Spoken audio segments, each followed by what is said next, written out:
Le Léman, on peut s'en féliciter, c'est un lac qui, on dit souvent, qui a été sauvé. En fait, c'est un lac qui a été sauvé d'une première catégorie de menaces qui était l'eutrophisation, qui se situe dans les années 80.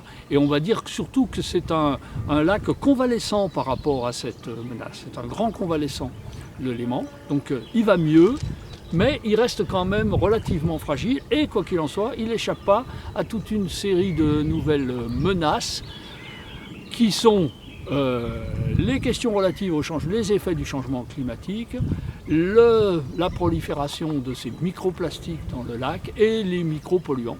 Et ça, c'est des menaces dont on doit tenir compte et qui doivent être traitées par une association comme l'association de sauvegarde du Léman. Alors sur la question des plastiques, qui est un problème important, mondial, et dont on voit encore pas bien actuellement la fin. Et bien sur cette question des plastiques, je voudrais bien insister sur la démarche de l'ASL. L'ASL, elle a eu une démarche qui a commencé par être vigilante par rapport à l'alerte que donnaient les scientifiques sur la prolifération de ces microplastiques dans tous les environnements.